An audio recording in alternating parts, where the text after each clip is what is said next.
Tired of staring at screens? Let audioread.com turn your reading list into a private podcast. With just 2 clicks, convert articles, PDFs, emails, or any text into audio you can stream in Apple Podcast, Spotify, or YouTube Podcast. Perfect for multitaskers, podcast lovers, and productivity pros. Use the web app, browser extension, iOS shortcut, or Android PWA to listen anywhere. No installation required. Highlight, upload, or forward content, and Audio Read does the rest. audioread.com, or find the link in the show notes.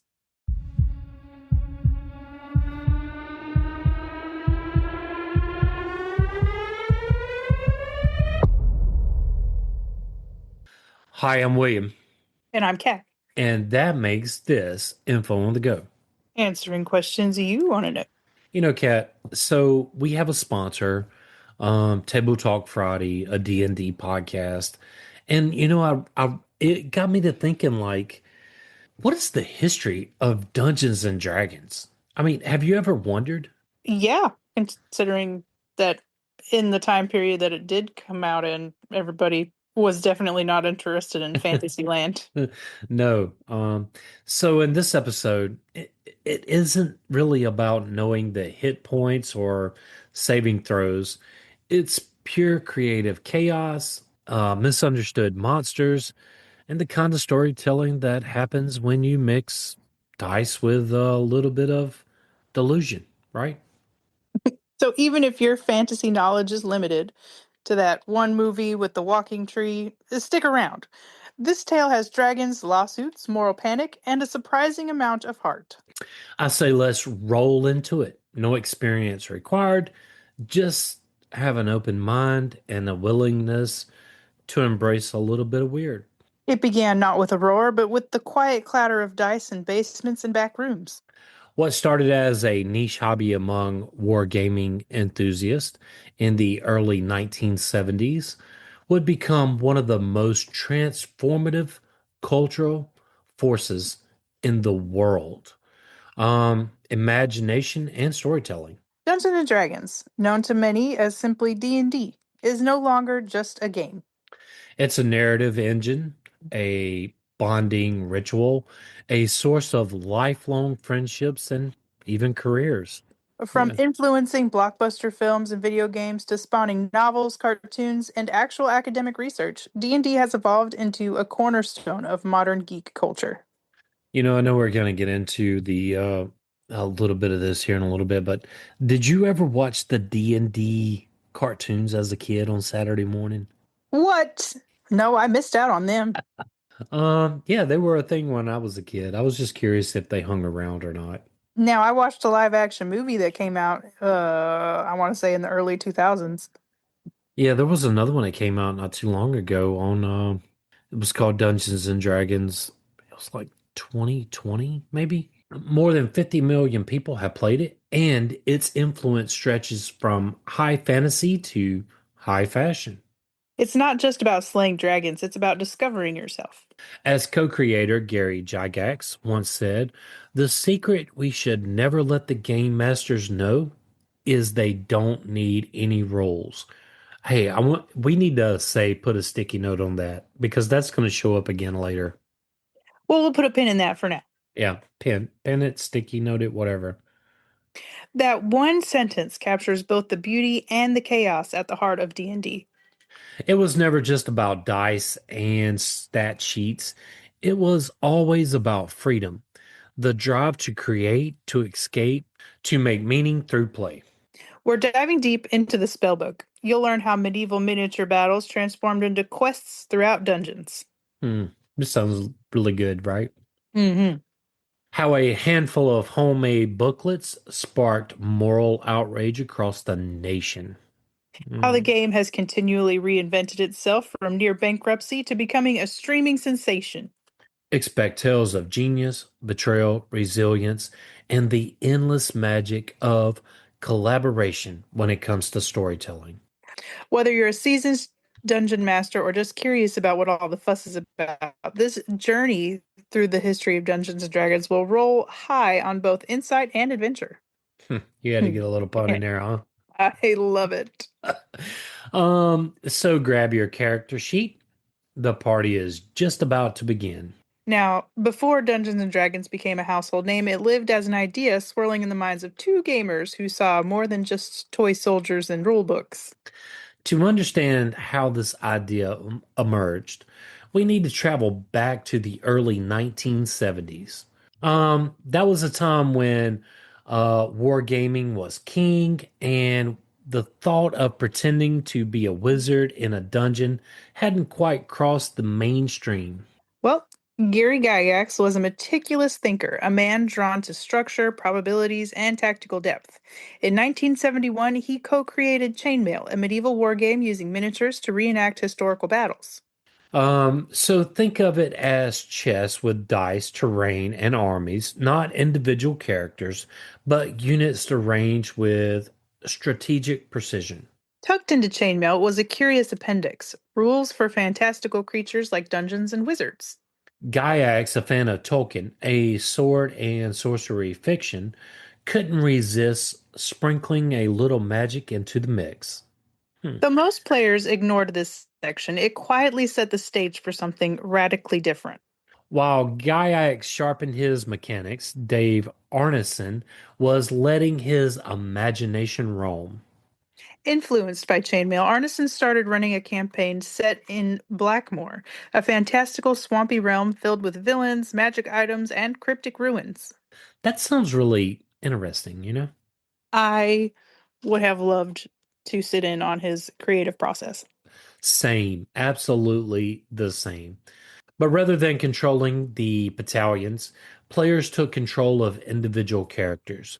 One thief, one cleric, one fighter, all with names, motivations, and goals. That sounds like a game changer all by itself. Think about playing like a game where you have four different people with you and each one of you are something different. Right.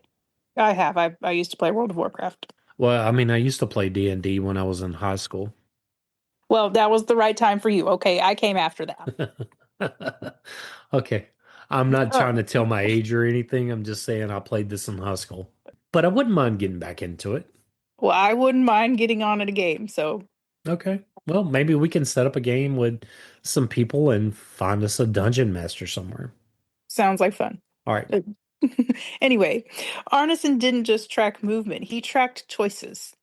What door did you open? What item did you take? How did you speak to the Goblin King? Suddenly, gameplay wasn't just tactical, it was the narrative. This shift from war simulation to role playing was seismic. Arneson had stumbled into a new kind of storytelling, one where players shaped the world as much as the world shaped them. When Armisen brought his Blackmore rules to GaiX, the system was loose, messy, and bursting with potential.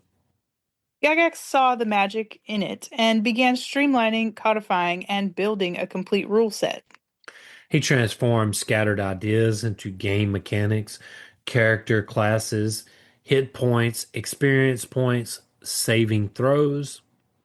Now, these iconic systems were stitched together by Gygax's obsessive attention to rules and balance. Together, they birthed something unprecedented. In January 1974, the first edition of Dungeons and Dragons was published. I gotta say, 1974 was an amazing year. It wasn't flashy, just three plain booklets, Men and Magic, Monsters and Treasure, The Underworld and Wilderness Adventures, tucked into a small wood grain box. There were no flashy illustrations, no rule index, no defined ending, but what it offered was a blueprint for world building.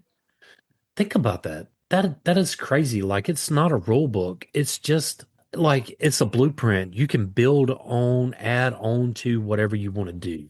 Right. I think that's the magic of the beginning of D&D. Absolutely. Anyway, we're gonna get more into it, but so this original thing, it wasn't sold in any stores. It was mainly just by mail order. It was advertised in wargaming newsletters, right? The first print run was just 1,000 copies, and yet it resonated deeply. Players weren't just calculating troop movement anymore, they were living an epic journey. D&D didn't come fully formed. It was a conversation starter. It invited dungeon masters to invent their own cities, maps, monsters, and quests. That's the kind of dungeon D&D game that I played. The dungeon master controlled everything. Right. The rules were more skeleton than structure, empowering creativity rather than dictating it. And slowly, a cult following emerged. So here we have it. The moment gaming turned inward and upward, inviting players not just to simulate battles, but to become heroes, villains, and pretty much anything in between, right? Right. So from chainmail's rigid formations to Blackmore's improvisational magic, D&D's earliest incarnation was messy, modest, and magnificently imaginative. It didn't storm the castle, it built it brick by brick in our collective imaginations. By 1975, Dungeons and Dragons had begun carving out its own niche, but the creators needed a vessel to keep up with the demand. That vessel was Tactical Studies Rules, or TSR, co-founded by Gary Gygax and Don Kay. Operating from a modest office in Lake Geneva, Wisconsin, TSR was the first company fully dedicated to role playing games. The early team included Gygax's family members and close friends, very much a garage style startup with a whole crew packing boxes and processing mail orders. Garage style startups are probably some of the best startups that we can talk about today from the 70s and the 80s, you know? Absolutely. I mean, Google, Google, Apple. iPhones, I was going to say Apple. That's the one. Yeah. That's the one there. Though resources were tight, the energy was boundless. The company became the main artery through which new materials, expansion booklets, campaign settings, monster manuals were pumped into the growing community. Marketing in the 1970s wasn't about viral videos or social media because it wasn't around back then. Absolutely not. Yeah, it was more about conventions, hobby newsletters, and an avalanche of enthusiastic players passing the word. D&D began surfacing at events like Gen Con, where Gygax had long-standing ties. Players shared stories of their adventures in handwritten zines, homemade maps, and photocopied rule tweaks. Hobby shops became informal hubs for campaign gossip and player recruiting. I can imagine back then that the hobby shops probably set up a D&D game in the back room and like people would come in and just play on Saturday nights after the shop closed. I mean, most comic book stores are like that too, even with Magic games. Yeah, I mean, this is what is in my brain. All right. So by 1976, players were customizing rules, inventing original monsters, and crafting homebrew dungeons.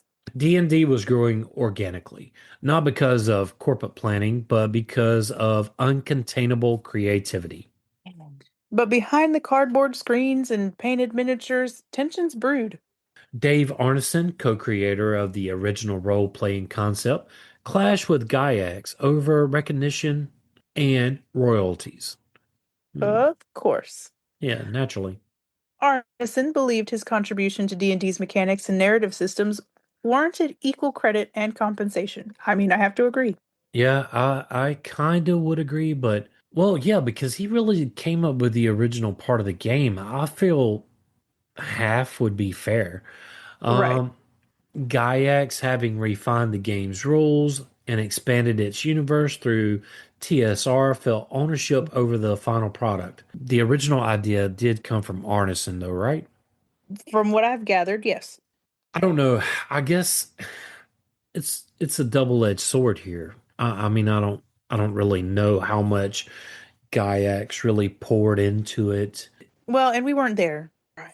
Well, the dispute escalated into legal battles. Arneson eventually sued TSR for royalties, forcing the company to formally acknowledge his role and pay out settlements.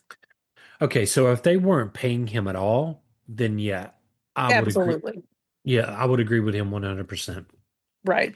If Gaiax put a lot more into it and Emerson had the idea and Gaiax built on the idea, then again, you don't know what the contribution facts were from each one. Um, but this clash spotlighted a deeper philosophical divide. Gaiax saw D&D as a finely tuned product. Arneson saw it as a living story that should remain open-ended and communal. Okay, so they both have different ideas on where the story's going, right? Right. So let's talk about the rise of the Dungeon Master. While the creators wrestled behind the scenes, a new archetype was rising at the gaming tables, the Dungeon Master. These were the orchestrators of worlds, the referees of rules, the weavers of narrative threads. Players began to look to their DMs not just as administrators, but as storytellers, keepers of mythologies, architects of character arcs, and emotional manipulators who balance danger with delight. This was a seismic shift. Unlike traditional games, D&D gave its players and DMs unprecedented agency. So, okay, Arneson is for the open-ended part where DMs get to navigate and create their own story. Gaiax is more into the roles and still giving a little bit of power to the DMs, but bound by roles, correct? Mm, I believe so. Early campaigns like Temple of the Frog and City State of Invincible Overlord showcased the emerging complexity of dungeon design and plot pacing. Players developed identities beyond their characters. They became lore hunters, tacticians, diplomats, and problem solvers, all in service of a shared story. By the late 1970s, D&D had transformed from a curiosity into a movement. TSR was feeding the community, conventions were buzzing, and friendships were forged over dice rolls and imaginary dragons. Behind the scenes, creators clashed over control, but the table players were finding something rare, a game that let them be someone else, somewhere else, for a little while anyway. Kind of like the video game of today. Yes, Yeah. absolutely. By the dawn of the 1980s, Dungeons and Dragons was leveling up and fast. TSR launched Advanced Dungeons and Dragons, or AD&D, a more structured and expansive version of the original. The rule books, player's handbooks, dungeon master guides, and master manual offered refined systems, new character classes, and a broader universe. D&D was no longer a quiet hobby, it was an emerging empire. Box sets began flooding toy stores and bookshops, complete with polyhedral dice, character sheets, and detailed modules. One standout, Tomb of Horrors, a punishing dragon crawl famous for its lethal traps and psychological twists. It wasn't just a game, it was a gauntlet thrown to brave adventurers. This explosion wasn't limited to rulebooks. TSR diversified wildly. Toys, calendars, licensed products, and even a Saturday morning D&D cartoon starring teenage heroes trapped in a fantasy world. This is the cartoon that I remember as a kid. I would have, I'm going to have to look it up. All right. I don't think it stayed on the air very long, but I mean, I did watch it. I loved it. Well, if it was out there, I could find it on YouTube. Though light on rules, it captured the game's emotional appeal, friendship, courage, and the struggle between good and evil. Novels like Dragonlance Chronicles and Forgotten Realms filled shelves, pulling readers deeper into the game's mythologies. Suddenly, D&D was multimedia and everywhere. Hey, William, I think we should take a break. Okay, let's do it. Thinking about starting a D&D game or already a seasoned adventurer? Table Talk Friday, a D&D podcast, is your go-to podcast for all things Dungeons and Dragons. Hosted by Andrew, Seth, and Zach, three friends who turned their love of the game into a weekly ritual. The show delivers tips, laughs, and real talk for players and DMs alike. Whether you're building your first character or refining your 10th campaign, there's something here for everyone. They'll help you turn game night into something you're passionate about, and they love answering listener questions. So grab your die and let your adventure start at Table Talk Friday, a D&D podcast. You can also find the link in the show notes. All right, so now that we're back, I guess where did we leave off on Satanic Panic and Backlash? The 1980s also ushered in a wave of moral panic, stoked by misunderstanding and fear. Oh, gasp. Uh, The shock of that is overwhelming. we should really do one on Satanic Panic. I mean, mass panic and misunderstanding is Yeah. a theme throughout history. I would agree with that 100%. Some conservative religious groups claim that D&D promoted occultism, violence, and even suicide. I don't know, you know. That Mm. sounds like a stretch. Yeah, it sounds kind of sketchy, like, hey, don't do this because we don't understand it. Right. The media latched on, fueled by high profile tragedies, most notably the case of James Dallas Egbert III, a Michigan teen whose disappearance was incorrectly linked to the game. Though the true story involved complex mental health issues, the narrative stuck. D&D was dangerous. Oh, the horror. Yeah, don't play that game, man. Talk shows, church pulpits, and sensationalist documentaries painted D&D as a gateway to devil worship and moral decay. What is that Not the called? devil worship. What is that called? Yellow journalism, right? Yes, yes. Yeah, we did a whole thing on that. Go check it out. Parents were terrified. School boards debating banning it. Stores faced pressure to pull products. This is the time that I grew up, and I was able to play this in high school, you know?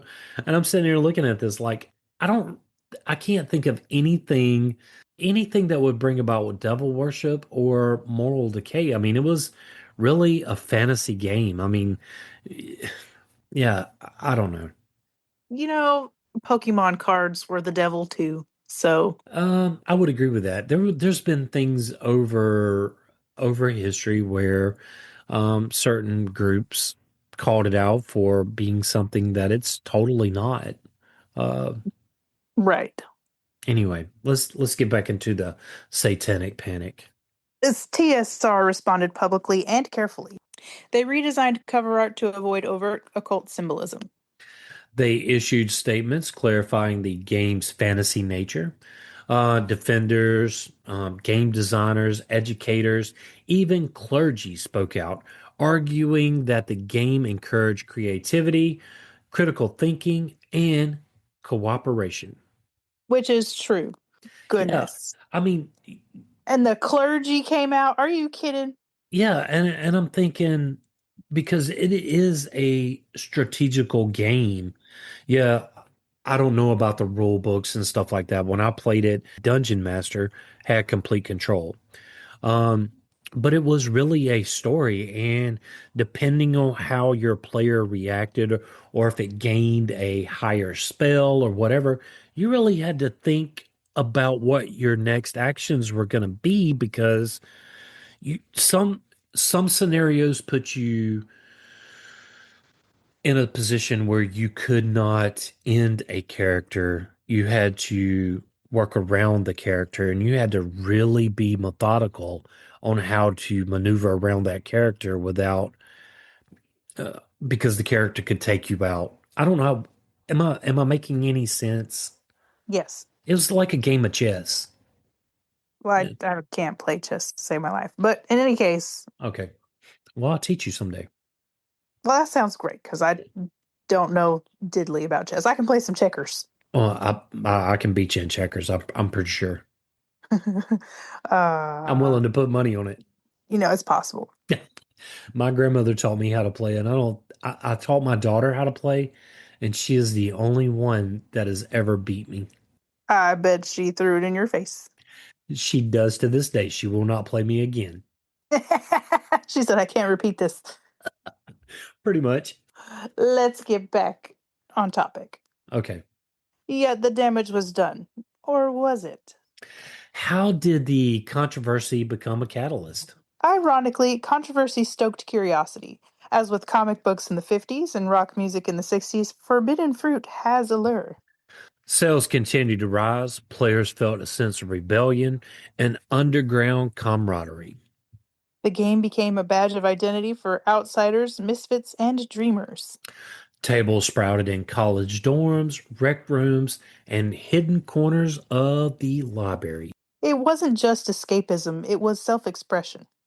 Generations of players weathered the storm, holding fast to their die and dungeon maps. That sounds very poetic, doesn't it? Yeah, Yeah. I can see people in the back room holding their little bag of dice. It goes back to my thing about when you're in that hobby shop and the hobby shop closes and you have a table night playing D&D in the back. Nope, nobody talks about Fight Club. The Panic may have tried to shut D&D down, but instead it helped define its cultural edge, a game for the imaginative, the defiant, and the collaborative.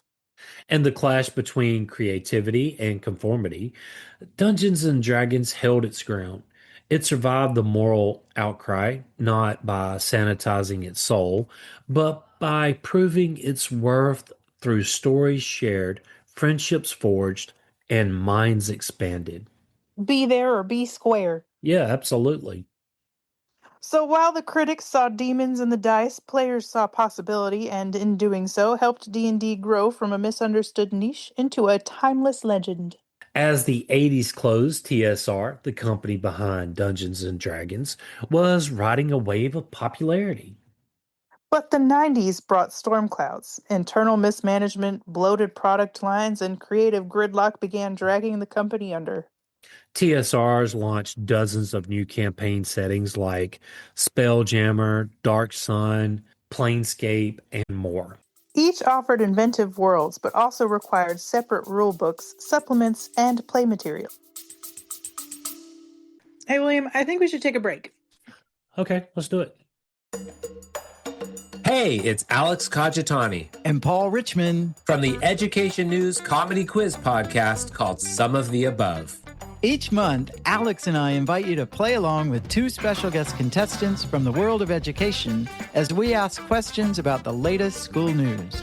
If you want to laugh while you learn and learn while you laugh, this is the show for you. So listen to the Education News Comedy Quiz now, because truly, this podcast will change your life. You'll sleep better, your food will taste better, and you'll probably get promoted at work.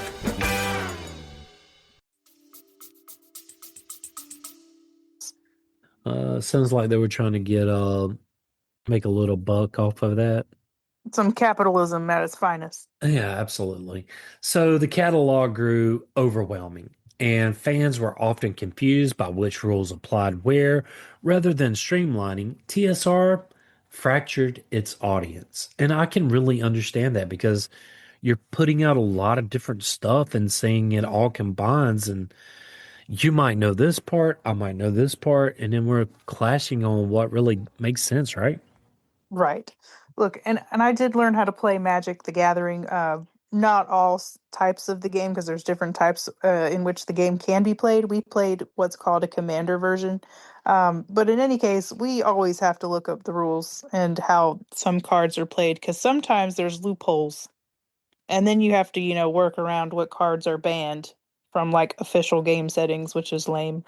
Yeah, But sometimes some cards are overpowered. Like if it I'm, just becomes overwhelming because you're just sitting there trying to figure it all out. oh man, And when so I gameplay has to stop and you have to look it up. It doesn't make it fun yes. anymore. Well, no, it's still fun when you get back into it. But Magic the Gathering, are the version that we play Commander. It's very much a strategic game, and the deck that I wouldn't say I built. Casey helped me build it, but it was my idea. It's called a what who called it this? A Happy Friends deck or something like that. Anyway, my cards can help or hurt you. It's fun. We have a fun time. I have a really fun time when my deck works like it's supposed to. Behind the scenes, poor financial decisions and printing overstock began to choke the company. Distributors stopped carrying the books, debts mounted, and TSR teetered on bankruptcy.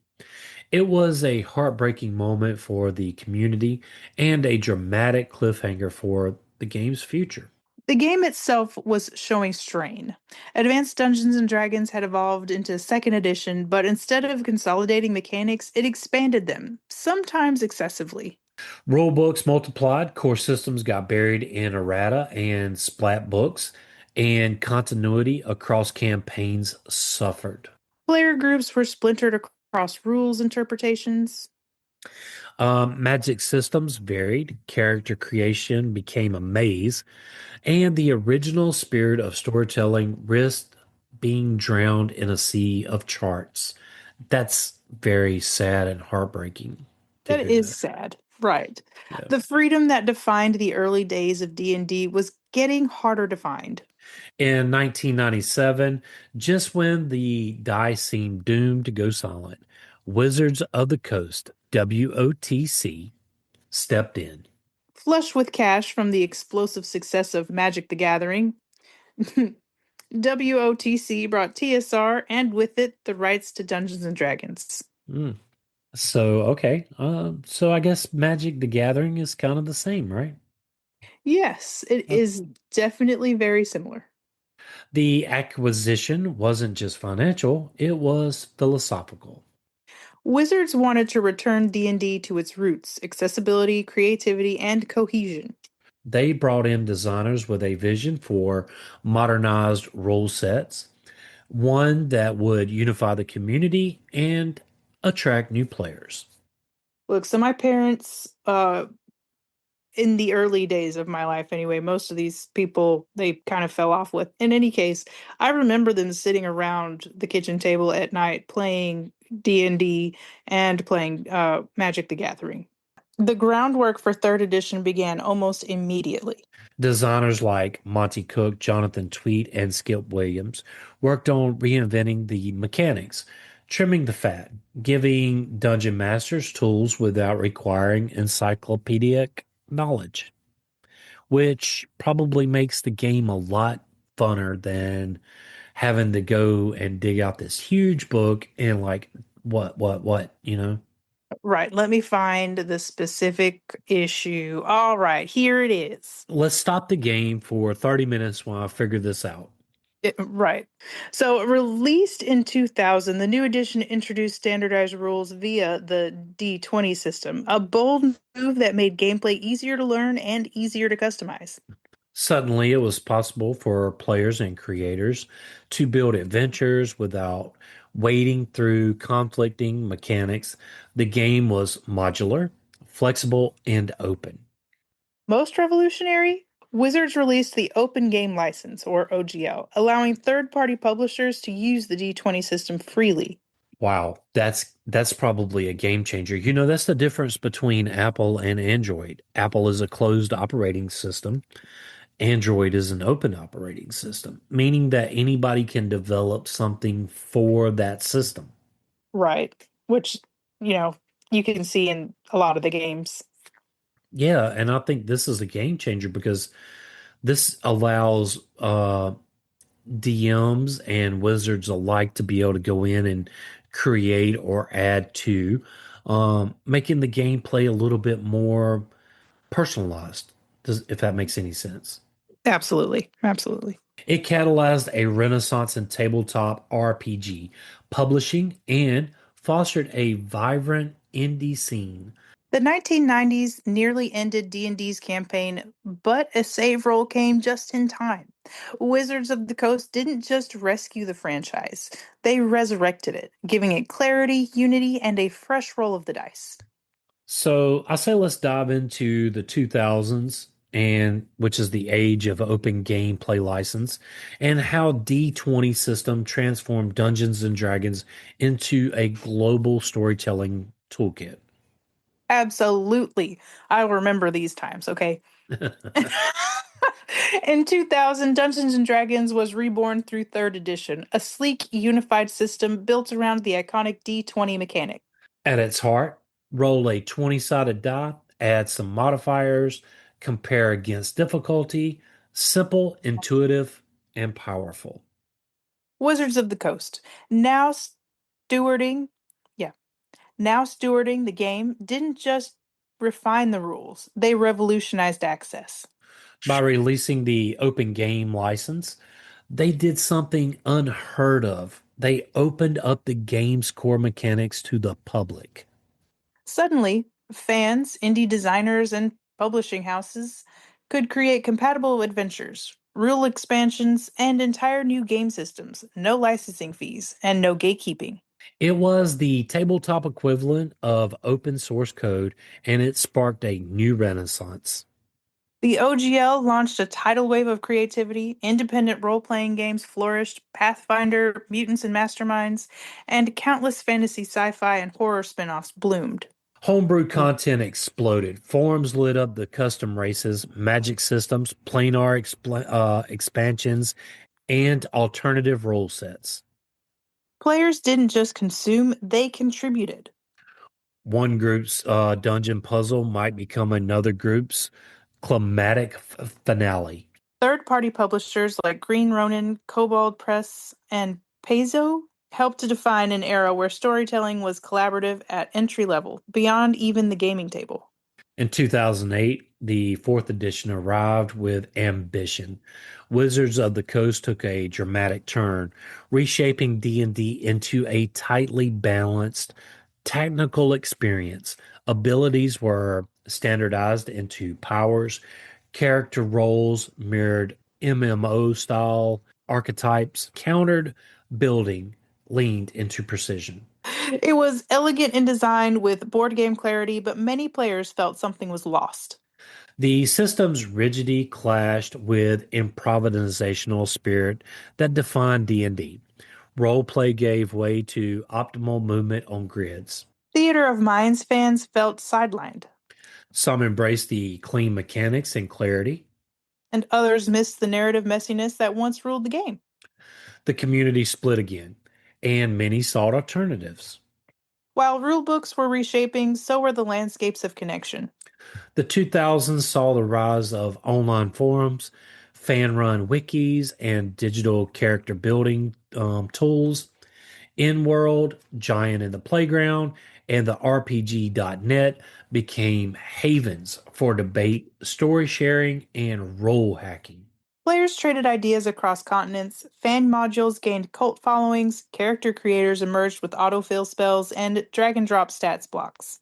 And with early virtual tabletops like MapTool and Roll20 gaining traction, the dining room table suddenly stretched across time zones. This was more than adaptation, it was transformation. The Dungeon Master didn't just run the game, they curated worlds from the internet's vast trove of resources. The 2000s turned D&D into a movement powered not just by publishers, but by the players. Through open gaming, indie design, and digital collaboration, D&D evolved into a shared mythology with rules as guidelines and creativity as currency. So let's get into the 2010s and meet a new kind of party. Streamers, podcasters like us, and heroes of Critical Role. The Renaissance continues, so let's roll forward, William. You just got to be punny today, don't you? I love the puns. In 2014, Wizards of the Coast released their fifth edition, or 5e, a watershed moment for Dungeons and Dragons. After 4th edition's polarizing structure, 5e brought the game back to its roots collaborative storytelling, emotional depth, and freedom over rigidity. Mechanics were streamlined, role playing was elevated, character creation emphasized personal narrative over optimization. It was intuitive enough for newcomers, yet flexible enough for veterans. The result? A cultural rebirth, not just in gameplay, but in visibility. Around the same time, something revolutionary happened. Players started broadcasting their campaigns. Critical Role, led by voice actor Matthew Mercer, turned game night into an internet phenomenon. Well, I missed out. Their live stream sessions pulled in millions of fans and elevated the art of the Dungeon Master into theatrical heights. I would have loved to have experienced that. Same. Yeah.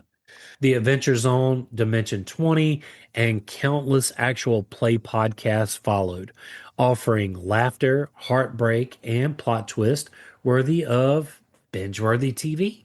The medium itself evolved audio drama, live animation, even stage shows. These creators didn't just play the game, they humanized it. Watching friends make decisions, embrace failure, and build worlds made D&D emotionally resonant for an entirely new audience. The echo of dice rolls started showing up everywhere. Stranger Things built a nostalgia-fueled mystery around the game's lore. Huh.